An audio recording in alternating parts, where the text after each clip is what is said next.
Bansal news के खास कार्यक्रम धरोहर में आप सभी का स्वागत है।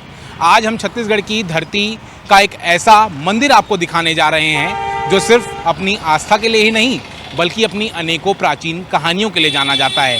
जिस तरीके से देखिए, हम आज आपको द्वापर युग की कहानियों के बारे में बताएंगे। एक ऐसे मंदिर के बारे में बताएंगे जिसमें सबसे बड़े पाप गौ हत्या का जो प्रायश्चित होता है वो लोग करने वहाँ जाते हैं। एक ऐसे बावड़ी के बारे में बताएंगे जिसके स्नान से उस पाप से छुटकारा मिल जाता है। और देखिए, ये सभी वही कहानियाँ हैं जो इस आस्था केंद्र को अनोखा बनाती है। तो आइए मेरे साथ में दुर्ग के अहिरवारा की ओर हम बढ़ते हैं। आइए। छत्तीसगढ़ की धरती पर एक ऐसा स्थान है जहां लोग सिर्फ दर्शन करने नहीं बल्कि अपने सबसे बड़े पाप के प्रायश्चित के लिए आते हैं। एक ऐसी बावड़ी जिसे पाप मोचन कुंड कहा जाता है। एक ऐसा मंदिर जहां विराजमान है भगवान विष्णु की चतुर्भुजी प्रतिमा और एक ऐसी मान्यता जो सदियों से लोगों की आस्था का केंद्र बनी हुई है। दुर्ग जिले के अहिवारा नगर में स्थित बानबरद, जिसे देश का इकलौता गौ हत्या पाप निवारण धाम माना जाता है, छत्तीसगढ़ की राजधानी रायपुर से करीब 32 किलोमीटर दूर और दुर्ग जिले से लगभग 30 किलोमीटर दूर स्थित बानबरद धाम। जितना रहस्यमयी इसका नाम है उतनी ही अनोखी इसकी पहचान भी है। ये स्थान सिर्फ एक मंदिर नहीं है, ये सदियों पुरानी आस्था, परंपरा और प्रायश्चित की जीवित विरासत है। बानबरद गांव दूर से एक सामान्य ग्रामीण क्षेत्र जैसा दिखाई देता है। जैसे ही आप इस परिसर में प्रवेश करते हैं, इतिहास, आध्यात्म और रहस्य की एक अलग दुनिया आपके सामने खुलने लगती है। छत्तीसगढ़ के राजधानी रायपुर से 32 किलोमीटर की दूरी तय करके मैं और मेरे साथी अब दुर्ग जिला के अहिरवारा पहुंच चुके हैं। और अहिरवारा के देखिए, हम बानबरद गांव में आज आपको गौ तीर्थ धाम के दर्शन कराने जा रहे हैं। ये बानबरद का वही प्राचीन मंदिर है जो 16वीं शताब्दी में निर्मित हुआ है। निर्माण इसका 16वीं शताब्दी में हुआ है और इसमें कई प्राचीन कथाएं हैं। हम उन तमाम कथाओं को अपने बंसल न्यूज़ के तमाम दर्शकों को बताना चाहेंगे और एक एक चीजें करके आपको सभी की जानकारी देंगे। आइए। यहाँ है भगवान विष्णु का प्राचीन चतुर्भुज मंदिर। इतिहासकारों और स्थानीय परंपराओं के मुताबिक इस मंदिर का निर्माण 16वीं से 17वीं शताब्दी के बीच हुआ माना जाता है।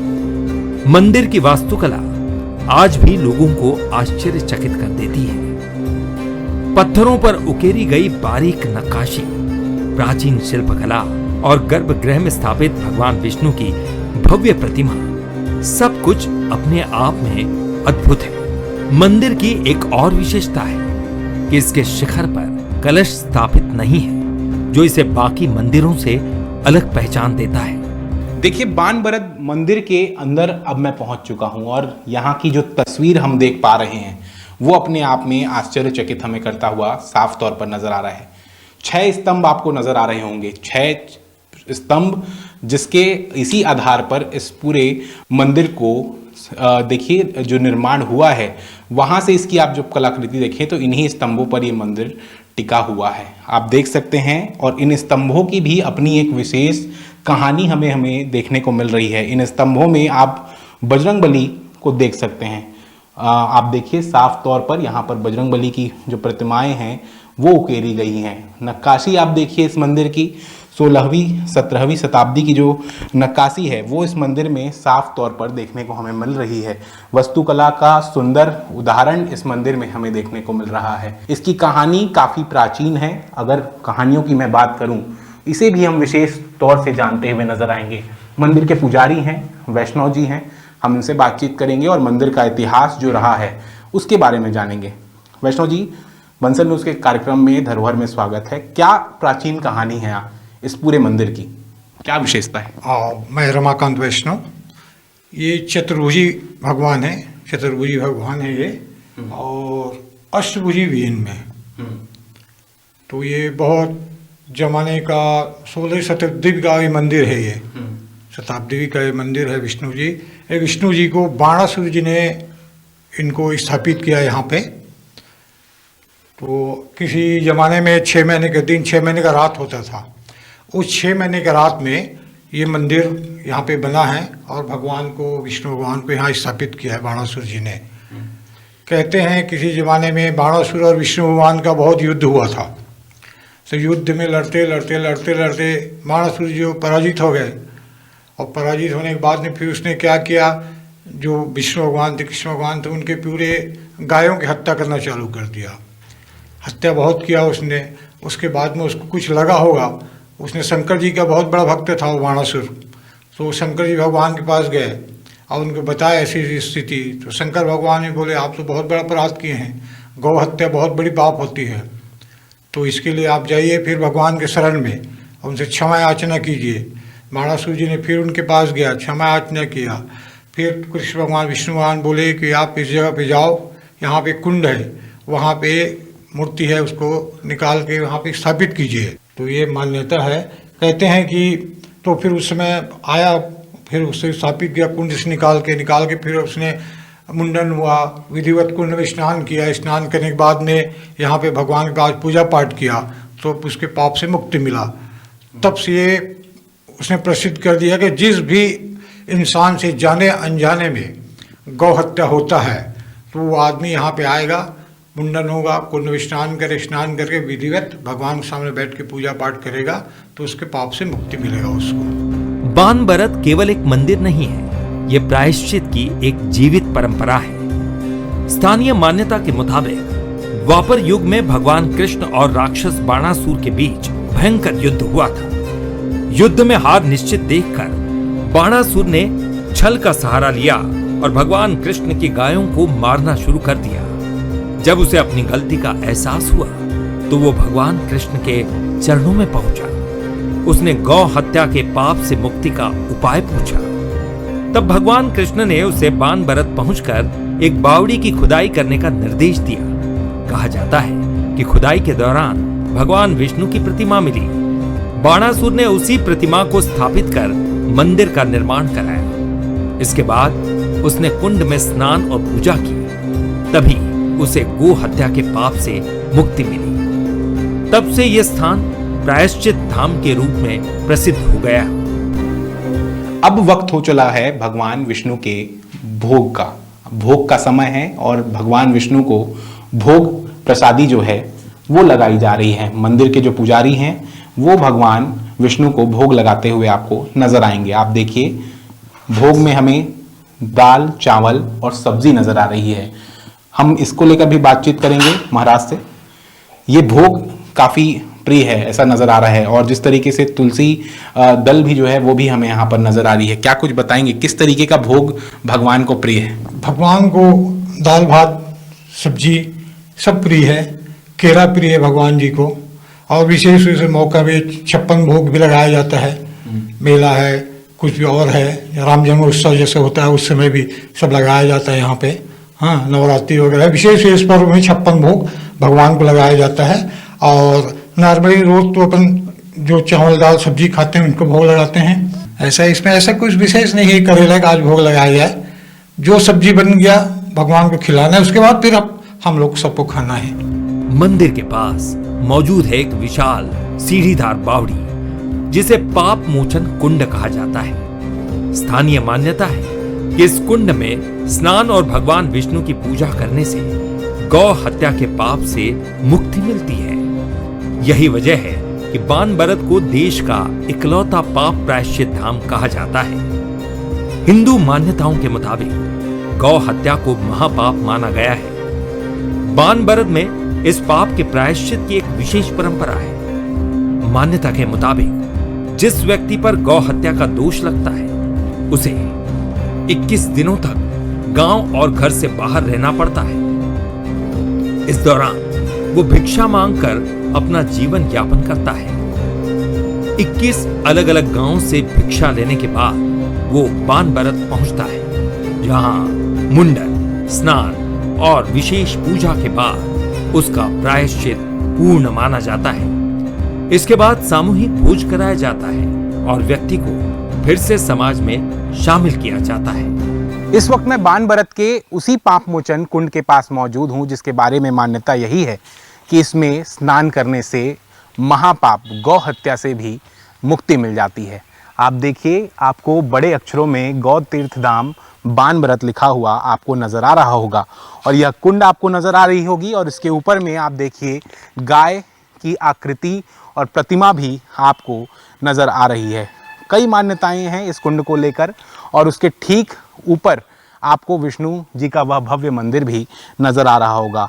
सदियों पुरानी यह परंपरा आज भी जीवित है और यही वजह है कि छत्तीसगढ़ की यह धरोहर देश भर के श्रद्धालुओं की आस्था का केंद्र बनी हुई हैं। पुजारी जी, क्या इसकी विशेषता है?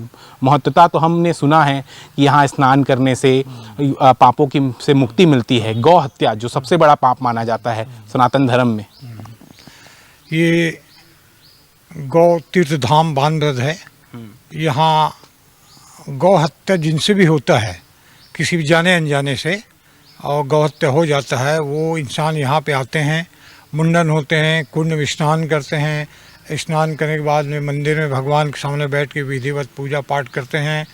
इससे उनकी पाप की मुक्ति होती है और ये है यहाँ पे विशेष। और यहाँ पे अच्छा, हमने यह भी सुना है कि जो व्यक्ति यहाँ पर आता है वो 21 दिनों तक गांव के बाहर रहता है और भिक्षा मांगकर यहाँ से पूरी तरीके से जो है वो पूरी प्रक्रिया का पालन करता है कि कैसे उसे भिक्षा मांग करके एक भिक्षुक के जैसे रहना है और जिस तरीके से एक सन्यासी की तरह रहना है और उसके बाद ये पूरी विधिवत पूजा अर्चना उन्हें करनी है। बिल्कुल, ये बहुत बड़ी पाप है ये। पहले ज़माने में तो गौ हत्या जिससे हो जाता था उनकी शक्ल भी नहीं देखते थे, इसलिए वो गांव से 21 दिन बाहर रहता था। हाँ, और 21 दिन गांव में जा के वो भिक्ष मांगता था। भिक्ष मांग के अपना वो 21 दिन जीवन यापन करता था और जो बच गया वो ला के यहाँ पे दान करते, भगवान को अर्पण करते थे। और या तो फिर गाय की जो गौशाला होती है, हाँ, वहाँ वो रहते थे। क्योंकि देखिए, यहाँ आने के बाद ऐसा अनुभव होता है कि हमें मन की शांति तो मिल ही रही है। और देखिए, जब हम भगवान विष्णु के मंदिर को यहाँ से निहारते हैं तो आप देखिए स्वयं भगवान नारायण जो हैं वो हमें अपनी ओर आकर्षित करते हुए नज़र आते हैं। आप उनके मंदिर को देखें तो उनकी भव्यता इस मंदिर की यहाँ सब से भी आपको देखने को मिलती है। और एक तरीके से देखिए, यह वही जगह है जो जिसे लोग सेल्फी पॉइंट भी कहते हैं। यहाँ से लोग सेल्फी लेते हैं और उस तस्वीर को साझा करते हुए भी नज़र आते हैं। आप देखिए, ये वही कुंड है और ये वही तीर्थधाम है जिसके बारे में अनेकों कहानियां हमें सुनने को मिलती है और आज हम उसे देखते हुए, समझते हुए और जानते हुए नज़र आ रहे हैं। तो यही प्राचीन कहानियां जो हैं, और भी इस प्रांगण की विशेषताएं हैं, और भी अनेकों मंदिर हैं, उनके भी दर्शन हम आपको कराएंगे। आइए चलते हैं। सनातन परंपरा में हर देवता और देवी मानव जीवन को एक विशेष संदेश देते हैं। जहां भगवान हनुमान भक्ति, शक्ति और सेवा के प्रतीक हैं, वहीं राधा कृष्ण प्रेम, समर्पण और जीवन दर्शन का संदेश देते हैं। दूसरी ओर माता दुर्गा शक्ति और साहस की अधिष्ठात्री हैं, तो भगवान शिव योग, वैराग्य और कल्याण के प्रतीक माने जाते हैं। मंदिर प्रांगण में विष्णु जी के मंदिर के अलावा और भी देवी देवताओं के दर्शनीय मंदिर हैं। सनातन परंपरा में हर देवी और देवता मानव जीवन को एक विशेष संदेश देते हैं। इस प्रांगण में अनेकों मंदिर हमें नज़र आ रहे हैं और इसमें अनेकों देवी देवता के भी दर्शन हम यहाँ पर कर रहे हैं और ऐसे ही अनेकों मंदिर के अब मैं आपको दर्शन कराने जा रहा हूँ। देखिए, सबसे पहले आपको संकट मोचन श्री हनुमान जी का मंदिर आपको नज़र आ रहा होगा। भव्यता के साथ यहाँ हनुमान जी विराजे हुए नज़र आ रहे हैं। जिस तरीके से देखिए, अगर बजरंगबली भगवान हनुमान का नाम जब भी आता है तो अतुलनीय बल, साहस और पराक्रम के प्रतीक हनुमान जी माने जाते हैं। श्री राम के प्रति अटूट भक्ति और समर्पण हमें यहाँ पर इस पूरे प्रतिमा के आसपास नज़र आ रही है। इसके साथ ही देखिए, संकटों को दूर करने वाले संकट मोचन होते हैं जो ज्ञान, विवेक, विनम्रता और सेवा भाव के आदर्श कलयुग में शीघ्र प्रसन्न होने वाले देवता माने जाते हैं। इसके अलावा देखिए, इस पूरे प्रांगण में और भी अनेकों मंदिर हमें नज़र आएंगे। दूसरी ओर अब आपको मैं दिखाने जा रहा हूँ। देखिए, यह आपको जो मंदिर नज़र आ रहा है, यह राधा रानी का मंदिर है जो प्रेम का प्रतीक माना जाता है। यहाँ पर भगवान राधा और कृष्ण के दिव्य प्रेम और भक्ति के सर्वोच्च जो प्रतिमा आपको नज़र आ रही है वो आप देख सकते हैं। सुंदर सी प्रतिमा आपको नज़र आ रही होगी और विशेष रूप से सजावट और श्रृंगार जो है वो इस प्रतिमा का किया गया है। जिस तरीके से देखिए, भगवान श्री कृष्ण को कहा जाता है, राधा रानी को कहा जाता है प्रेम, भक्ति और जीवन ज्ञान दूसरी ओर अगर अब मैं आपको देख जाऊं तो आप देखिए कालों के काल महाकाल के दर्शन करने को आपको मिलेंगे मंदिर प्रांगण में ही। तीसरा मंदिर अब आपको मैं दिखाने जा रहा हूं। आप देखिए भगवान भोलेनाथ का मंदिर आपको नज़र आ रहा होगा। जिस तरीके से भगवान शिव की यह पूरी प्रतिमा आप देख सकते हैं। यह देखिए जिस तरीके से कहा जाता है इन सभी के दर्शन के बाद यहाँ पर कई मनोकामनाएं पूर्ण होती हुई नजर आती है। भगवान शिव को कहा जाता है संहार और पुनर्निर्माण के देवता। अत्यंत सरल, भोले और शीघ्र प्रसन्न होने वाले भोलेनाथ, ध्यान, योग और वैराग्य के सर्वोच्च प्रतीक, जिनके गंगा, चंद्रमा और नाग को धारण करने वाले, और वहीं करुणा, क्षमा और आध्यात्मिक ज्ञान के स्रोत माने जाते हैं भगवान शिव। जिस तरीके से भगवान शिव के बारे में जब कोई कल्पना करता है तो वो योग, वैराग्य और करुणा और आध्यात्मिक चेतना को समझता है, और वही दर्शन यहाँ लोग करते हुए नज़र आते हैं। जैसे ही हम भगवान शिव के मंदिर के बाद दूसरी ओर आगे बढ़ते हैं तो आपको देवी दुर्गा का मंदिर देखने को मिलता है। यह देखिए इस मंदिर प्रांगण में इतनी बड़ी जो मंदिर आपको नज़र आ रही है, दूसरी सबसे बड़ी मंदिर यहाँ पर जो आपको नज़र आएगी वो माता दुर्गा की नज़र आएगी। माता दुर्गा यहाँ पर विराजी हुई है, आप देख सकते हैं। प्रतिमा अगर आप देखेंगे माता दुर्गा की तो काफ़ी मनोहर ये पूरे दृश्य जो हैं आपको नज़र आते हैं सुंदरता के साथ। यहाँ माता का मुख आप देखिए किस तरीके से विशेष श्रृंगार के साथ यहाँ माता दुर्गा के दिव्य रूप को आप यहाँ पर देख सकते हैं। कहा यह भी जाता है कि जब लोग भक्त यहाँ पर आते हैं तो ओम दिव्य दुर्गा माँ ओम के जाप करते हुए नजर आते हैं, और इसी कुछ रूप के साथ मनोहर तस्वीर ये हम आपको दिखा रहे हैं। सनातन धर्म में हवन केवल एक धार्मिक अनुष्ठान नहीं है, ये आस्था, ऊर्जा और शुद्धता का प्रतीक माना जाता है। हवन के केंद्र में स्थित हवन कुंड का विशेष महत्व होता है। शास्त्रों में हवन कुंड को देवताओं तक आहुति पहुंचाने का माध्यम और सकारात्मक ऊर्जा का केंद्र बताया गया है। इस मंदिर प्रांगण में हवन कुंड का विशेष महत्व है। कहा जाता है कि भक्त अपने पापों के प्रायश्चित के लिए जरूर हवन कुंड में पूजन करते हैं, तब पूजा संपूर्ण होती है। मंदिर प्रांगण में आपको दुर्गा माता का मंदिर नजर आ रहा होगा, और देखिए उसके ठीक सामने एक भव्य हवन यज्ञ का कुंड है।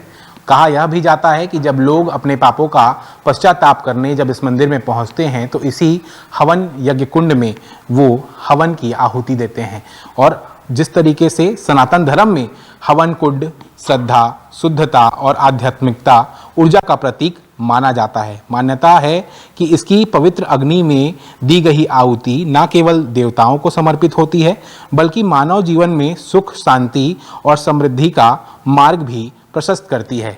जिस तरीके से कोई भी व्यक्ति जब यहाँ गौ हत्या के पाप का पश्चाताप करने पहुँचता है तो वह जब पूरे पूजा पाठ जब करता हुआ नजर आता है तो हवन करने के बाद ही उसकी पूरी जो पूजा की प्रक्रिया है वो पूर्ण मानी जाती है। तो इसी हवन यज्ञ कुंड में लोग आते हैं और आहुति देकर भगवान से क्षमा मांगते हैं, भगवान विष्णु से क्षमा मांगते हैं और उस अपने तमाम मनोकामनाओं को पूर्ण करने के लिए भगवान का आशीर्वाद लेते हैं। बानबरत गांव के प्राचीन विष्णु मंदिर के तार राजधानी रायपुर से भी जुड़ते हैं। बानबरत गांव से गुप्तकालीन 9 स्वर्ण सिक्के प्राप्त हुए थे, जिनमें एक सिक्का कुमार गुप्त, 7 स्कंद गुप्त तथा एक काच गुप्त का है।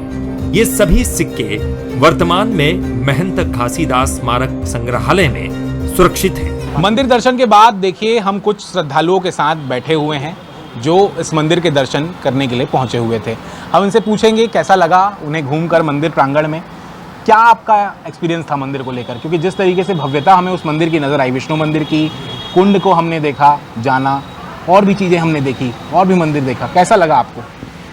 मंदिर तो बहुत बढ़िया है, वहाँ का जो विष्णु भगवान की मूर्ति है बहुत बढ़िया है, और वहाँ को मन को वहाँ जाना शांति मिलती है। वो जगह है कि ऐसा जगह है कि बहुत बढ़िया जगह है वो।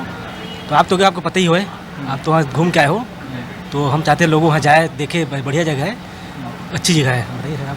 बिल्कुल, हमने ये सुना भी था कि वहाँ कुंड में जिस तरीके से कोई स्नान करता है और उसके बाद विष्णु जी के दर्शन करता है तो उसके गौ हत्या के जो पाप हैं, जिसे सनातन धर्म में सबसे बड़ा पाप माना गया है, वो पाप छूट जाते हैं। जी, वहाँ का एक विष्णु जी का जो मंदिर है और वहाँ का जो स्थल है वो बहुत प्रसिद्ध है, जो कि वहाँ का जो कुंड है, वहाँ गौ हत्या जो कि है, जो लगता है वो वहाँ कुंड में स्नान करने से गौ हत्या छूट जाता है। बिल्कुल, देखिए आपने तमाम श्रद्धालुओं को सुना है और भोजन भी तैयार हो चुका है। एक बार मैं भोजन की तस्वीर जो है आपको मैं दिखाना चाहूँगा। आप देखिए छत्तीसगढ़ी ये व्यंजन आपको नज़र आ रहे होंगे।